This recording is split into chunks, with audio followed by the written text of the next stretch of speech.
At narito po kami sa Liverpool. Kakatuwa at susubukan namin magbenta ng bakal, bote, plastic, soft drinks can. Dito po lang ilalagay, oh. Sinubukan lang namin para ma-experience. Kakatawa. Ganito pala dito sa Australia. Bibinta, oh, kami, oh. Ayan, oh, marami po nagbibinta rito. Ayan. Ayan po, oh, ang glass ito. Ayan, how to claim your 10 cents refund. Yun ang sa glass. Karton, plastic. Ayan, karton. Dito sa glass. Itong green.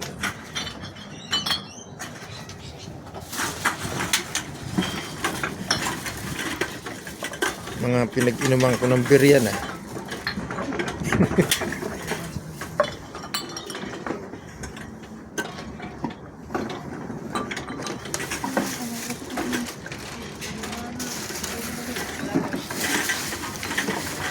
Dito po pumupunta mga nagbibinta ng ano.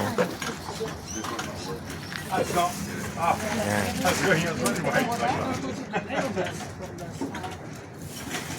Susubukan na po ni Jenny magbinta. Ayan. Isa-isa lang daw, Ning. Oops, tika mo na. Bibinta na po si Jenny, oh. Oh.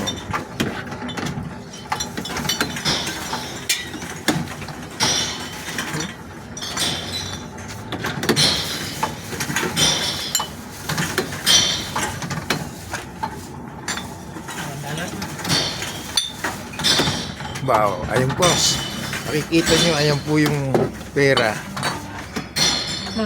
Hintay mo. Too far. Pag huminto, hinto mo rin.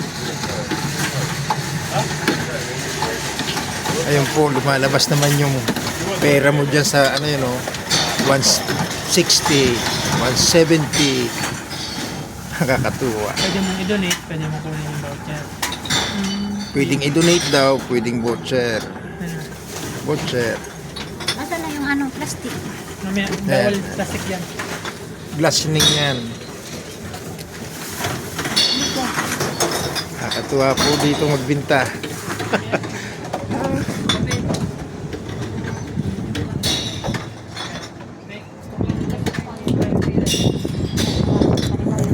Pwede na nga, i-ano natin lister yan? Glass yun eh. Ito po yung bayad sa amin, oh. Diba? Sarap dito pala. Oh. In East New South Wales government.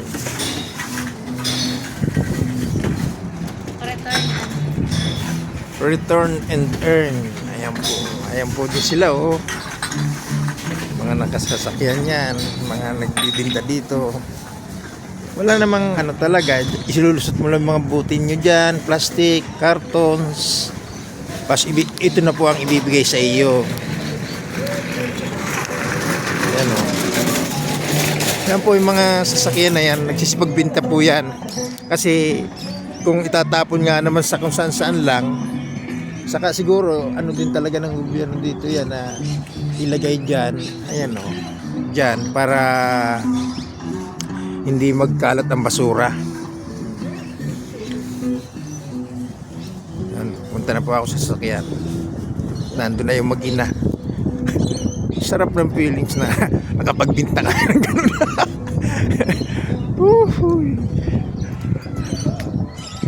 Kapagbinta tayo, ah.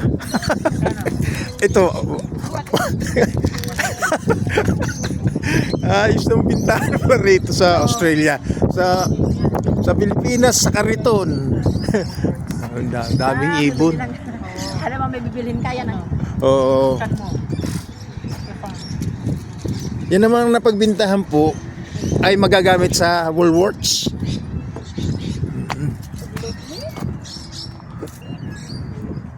Arito po kami sa Liverpool. Galing pa kami Bankstown. Dami ayun, may dumating na namang kotse. Lalagay niya yung mga magbibinta rin siya doon. Ayun o. Okay. Sakay na po kami. Kapag binta talaga tayo ah. Nakita ko din, binidyo niya. Sino? Yung nagbibidyo, yung ano, yung binibidyo niya yung ano, yung nainigit ko din niya na ano. Pinakamarami lang namin benta dyan dati. Diyan po ang bintahan. Pupunta ka pa rito sa Liverpool. Hindi, may mga ano pa naman yatang lugar iba, bintahan. Galing pa kami Bankstown. Mga ilang kilometro Bankstown to Liverpool, Lister? Hindi ba? Pero mga 20 minutes. 20 minutes po sa sasakyan. Ang sarap din ma-experience yung ganun. Sa atin sa Pilipinas, yung mga kariton, doon mo ibibinta. Pero dito, sa ganyan, diyan lang. Lulusot mo lang yung buti mo. Mas may official receipt kang makukuha. Kabayaran nung inilusot mo mga May tapon ko to. buti. Pwede mo na yung bayad sa amin. Isang karanasan na naman na ngayon lang namin na subukan dito sa Australia. Ngayon, maganda ring nalaman natin na ganito pala ang pag ano ng mga bagay na patapon, napapakinabangan at hindi nagkakalat sa mga kalye. Pangalan nito? Vlog. Tapos Lang nagkaroon yan. ng content. Na biro mo yun. Wala akong kabalak-balak i-video yung biyaheng ito Nagkaroon ako ng ano kasi ibang experience kasi yun Biro mo, ganun pala pag bibinta ng mga battle dito, mga scrap things katulad ng karton, plastic, Isang beer pa. battle, talagang kinakailangan pa lang Kana soft drinks. Oo, kanang soft drinks, coke, ganun. 10 centavos din ang isa. Oo. Pero sa Nakakatuwa kasi may nakakatuwa presyo na. dahil may wala kang makakausap na tao kung sinong taong pagbibinta mo, basta ilulusot mo na lang doon sa machine na yun. 10 cents ang isang bote. Oo. 10 centavos na Oo, isang 10 cents. Maganda rin yung kasi wala ka naman makikita talagang kalat Napaka sarap na experience ng pag ng mga kalakal dito. Okay, na yun dito na po kami sa banda rito sa Yumi Highway. Uli yan. Yung may way na ulit. Yumi Highway uli kami.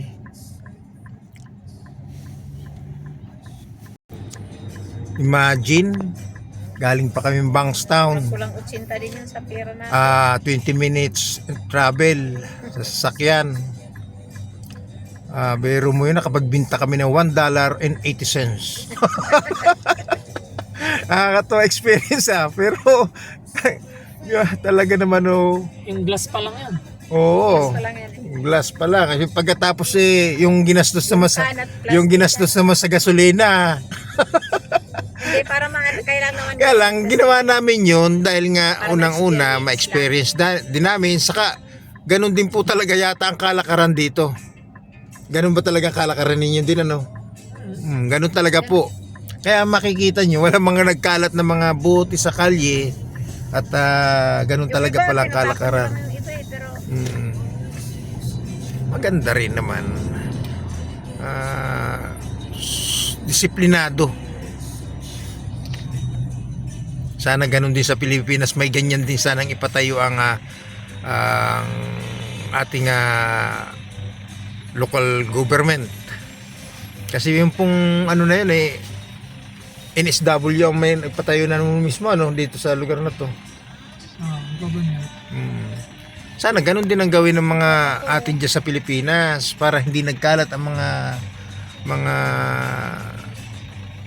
kalakal dyan sa karsada. Minsan sinisipa lang yung mga lalagyan ng tubig, mga 40 ml, pagkaubos mainom, lalagay lang sa basura, sa karsada pa mismo sa tabing daan, sisipain, punta sa karsada. Yun talaga namang dito wala po noon.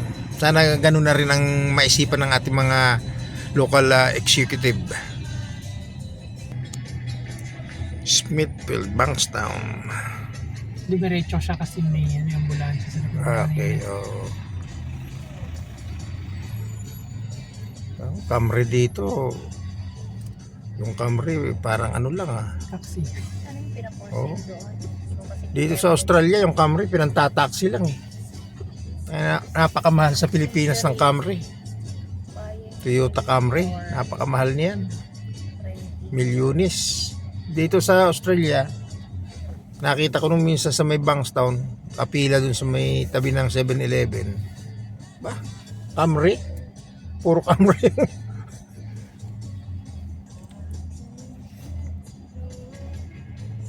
Tapat mo na sa mukha mo. Wag, Oo nga. Hindi Sakto na. nga yun. hindi maano eh. Hindi mo ma-upload. Hindi, ikot Na-upload lang. mo na yung kamon. Maraming salamat sa pagsaksi ninyo Saan? sa Pera sa Buti dito sa Australia. Maraming pong salamat. Hanggang dito na po lamang.